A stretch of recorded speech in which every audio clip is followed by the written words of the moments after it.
Hi, Anxiety Club. Happy Saturday vibes. I'm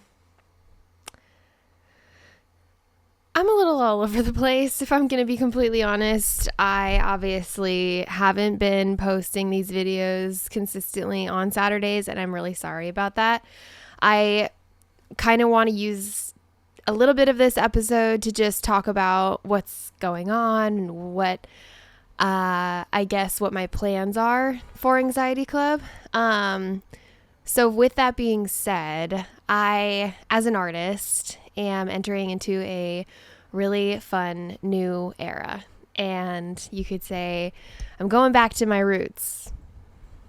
And that's been taking up a lot of my time, and we're executing a lot of really cool, professionally shot content that I cannot wait to share with you guys.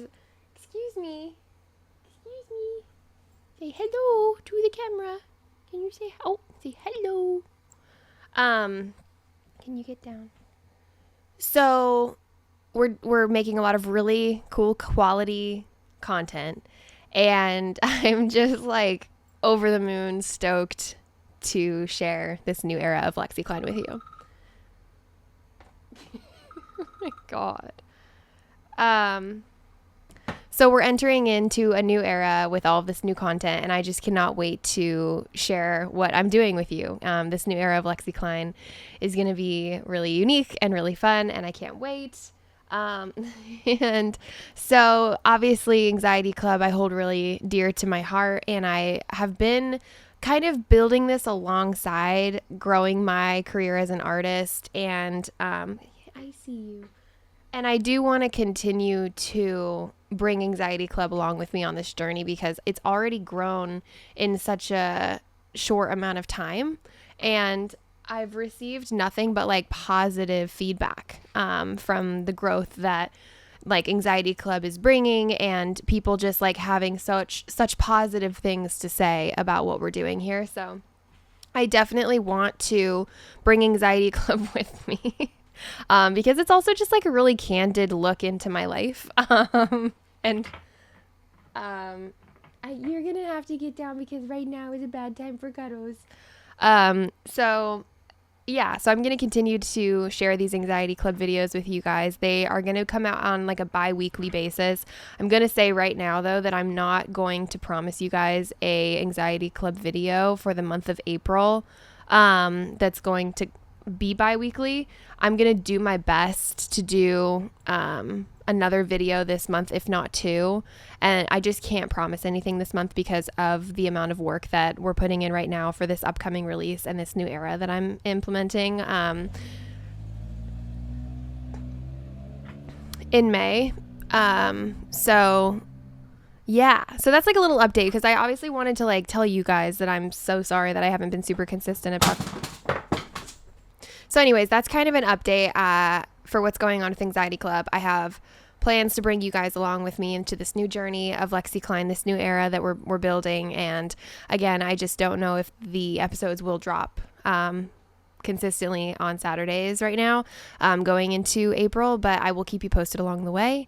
But here we are now, and I do want to talk about something that a lot of people have asked me about since I've kind of started opening up about my anxiety and just like my journey with it. And so it's a form of therapy that people have asked me about and that I have done and tried and have thoughts on, and that is EMDR therapy. So let's get into it. I also wanted to take a quick second to show you guys this. This is actually the first Anxiety Club crew I ever made. And I kept it because it's special to me. But my first concept for Anxiety Club was to go to a thrift store and just like thrift cruise. And then, put iron-on letters that said Anxiety Club on them. So this is actually how this design came about because I have a colorful design too on Etsy. This is the just pink design. But this was like the first Anxiety Club crew that I ever made, and this is like where it all came from. So I thought it would be kind of fun to, show you guys because it's, it's kind of a cool story. I just like am loving what we're building. So getting into EMDR therapy though, because obviously, it's it's something that a lot of people have asked me about, and it's something I don't mind talking about because I want people to, kind of come to Anxiety Club to ask those harder questions. So EMDR therapy is a form of therapy where you basically sit in a room, or it can be virtual, but like I think a lot of people prefer to sit in a room with a therapist, and it's rapid eye movement therapy. So basically, it's a way to bring up old memories that like cause you a lot of pain or cause you a lot of problems, and bring light to them and kind of talk about them and try and desensitize the brain to certain memories that you have experienced in the past that cause you a lot of trauma. So like a lot of times this therapy is used for like PTSD, people that have experienced like really terrible things in their lives and it affects them every day. And so, yeah, I mean, it's a form of therapy that is meant to desensitize the brain from really harsh trauma. And I think, while it's really beautiful for doing that and, healing people from really intense, like things like maybe car accidents, or, it could be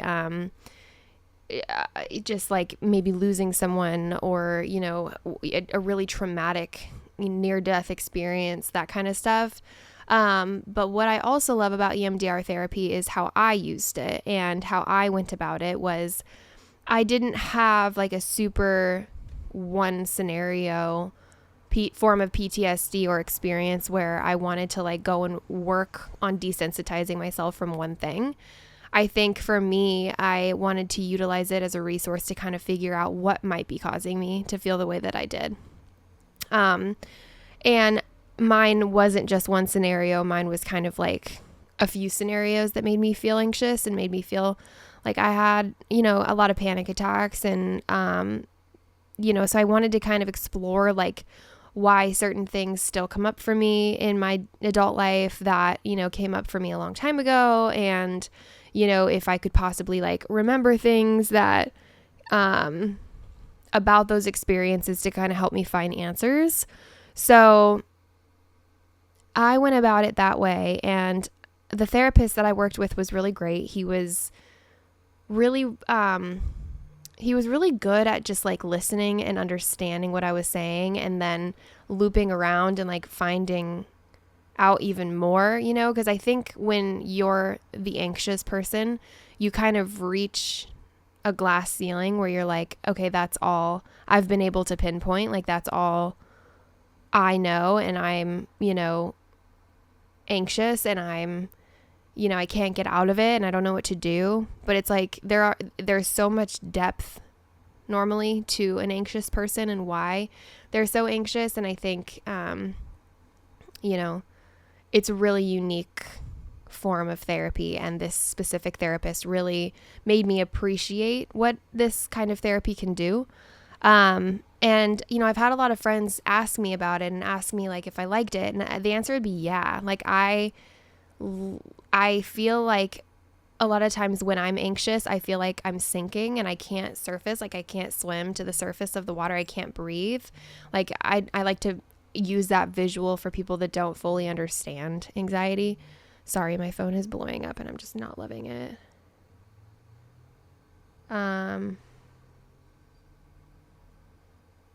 So let me just put this on Do Not Disturb. So yeah, the answer would be yes. And the therapist that I worked with was great. So I'm going to get into a little bit about what it's like. Basically, there's a few ways you can go about this.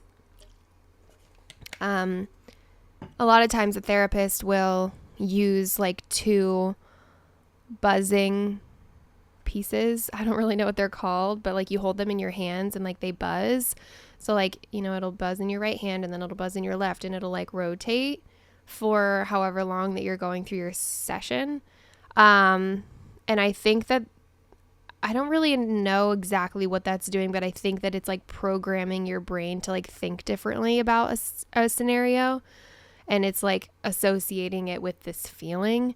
So like another thing that people will do when I had a virtual session with my therapist was like this. So you like tap on yourself and you just like this motion just like helps your brain reprocess.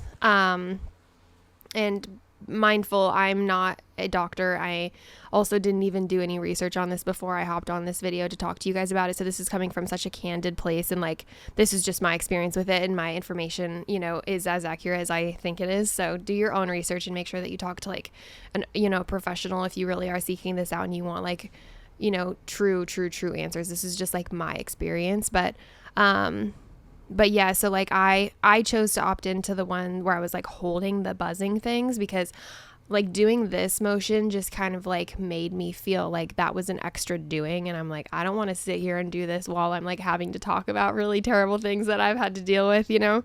So like holding them is just like, so you don't have to do anything. You can just exist and it's still buzzing in your hands. So that's what I opted into. Typically what they'll do is they'll build a roadmap for you before you actually begin holding on to something and you actually begin the EMDR part of the therapy. So like you kind of build a roadmap, and I remember like you kind of, for me, like I started with 3 memories. So like I expressed 3 memories that made me feel anxious. And the other cool part too about this specific therapy is like every time that you go, you don't have to like start off where you left off, you know, like if something else comes up for you, you know, it's important to allow that to happen and to flow, because I think that's a huge part of the process.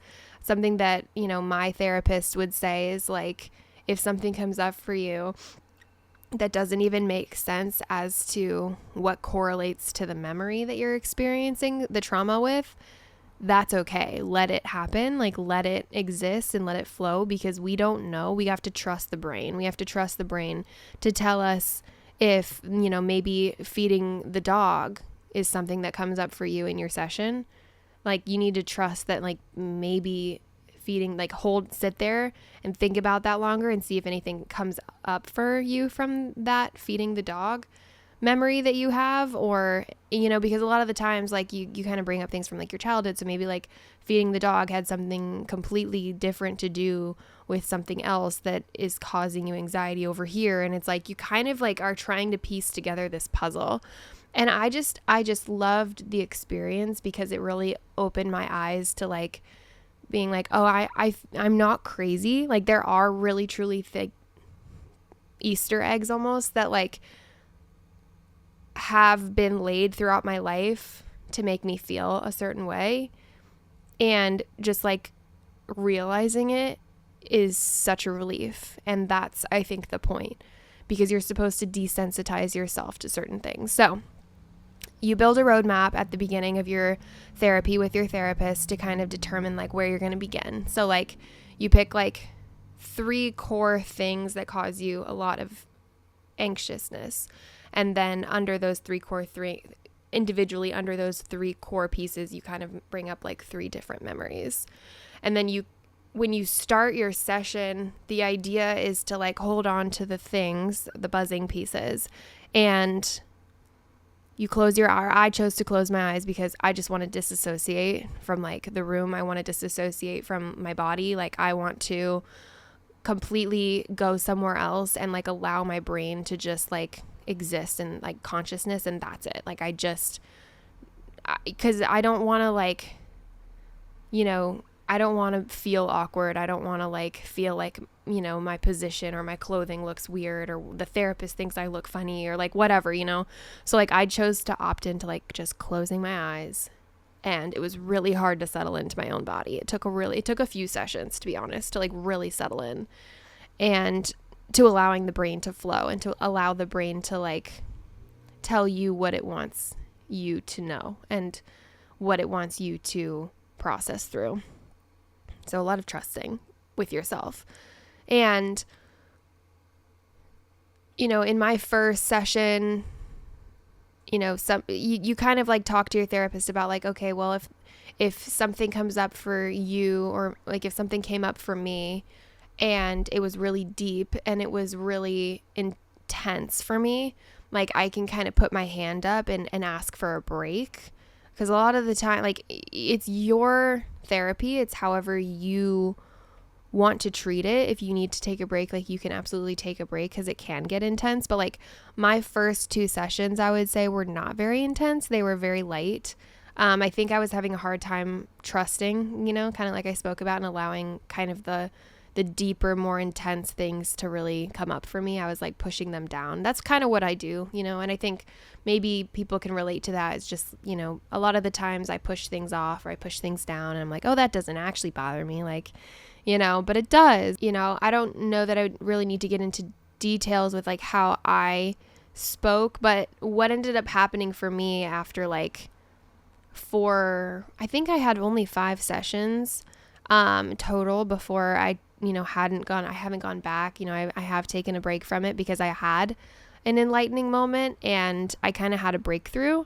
So, and I honestly, honest to God, ever since I did EMDR therapy, I am a different person in a better way. Like, I'm so thankful that I did this because I got answers as to like why I'm holding on to certain things and why I feel anxious about certain things. And like, my anxiety sometimes is like a form of just feeling. Like, there's actually no thoughts behind it. It's almost like there's one guy in the back of my brain who is like, has their hand up, but then there's like 1,000 other people in my brain that are like working, you know? And then there's one guy with their hand up in the back that's like, are we ever going to like talk about this? Does anybody care about what I have to say?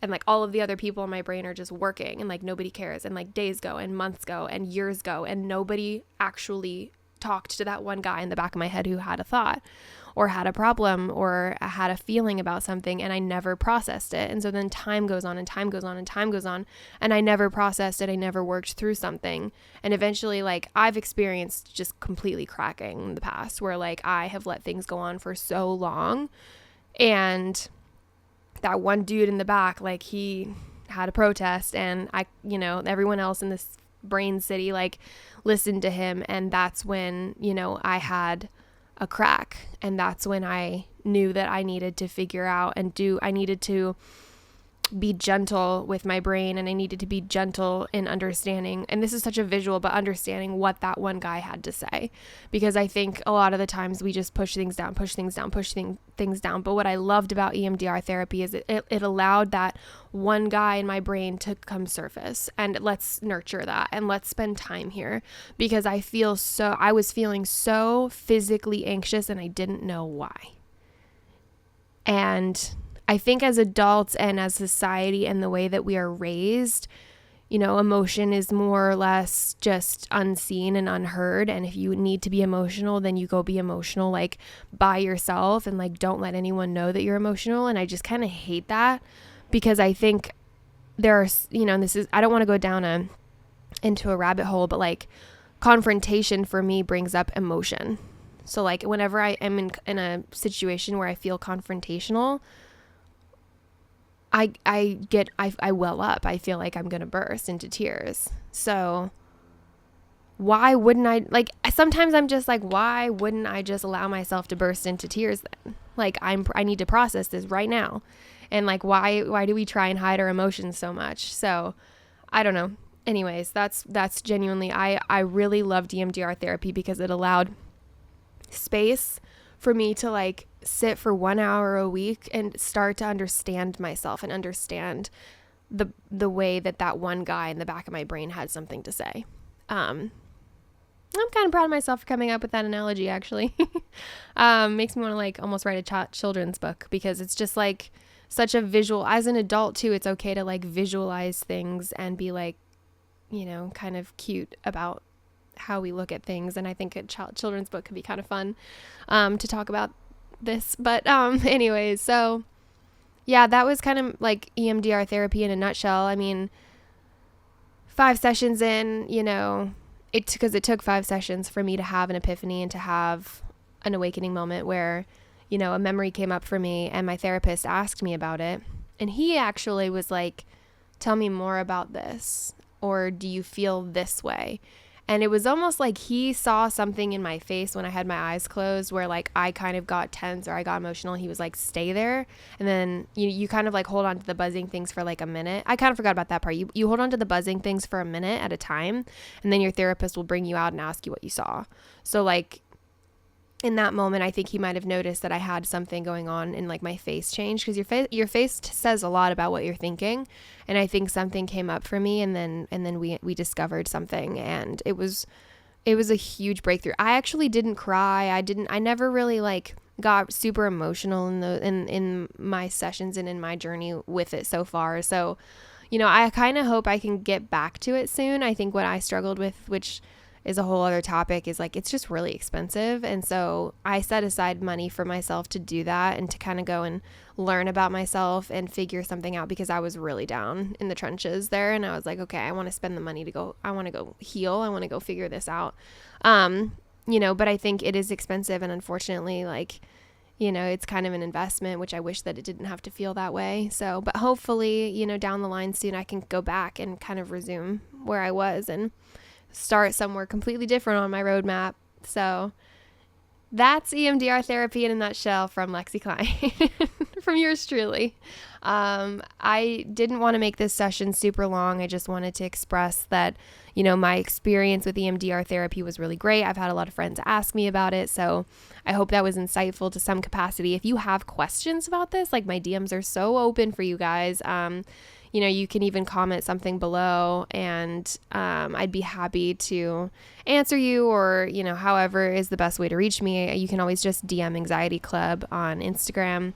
So yeah, and I'll link my Instagram in the description below, because I just, I want to be a space for people to ask questions. I think that's what I'm trying to do. And so anyways, I hope that was, insightful. Don't sleep on therapy. I think, that's something I should speak up about, because I've gone through a lot of therapy and it's brought me nothing but peace and relief. And, it's okay to do it.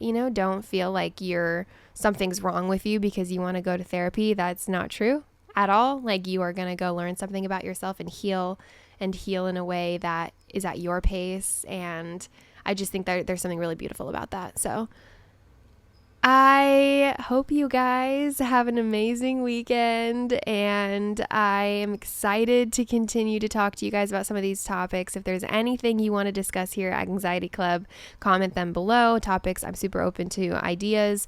But yeah, so as we enter into April, I may be releasing an episode next week or not. I'm not sure. I will definitely let you guys know. I'll keep you posted on my Anxiety Club TikTok and Instagram as to what the heck is going on. But if you want into kind of what I'm doing as an artist and in my music career, definitely follow me at Lexi Klein Music, which I'll link below as well. And follow me on Spotify, because we have some really cool stuff on the way. So, okay, I'll talk to you guys soon. Bye.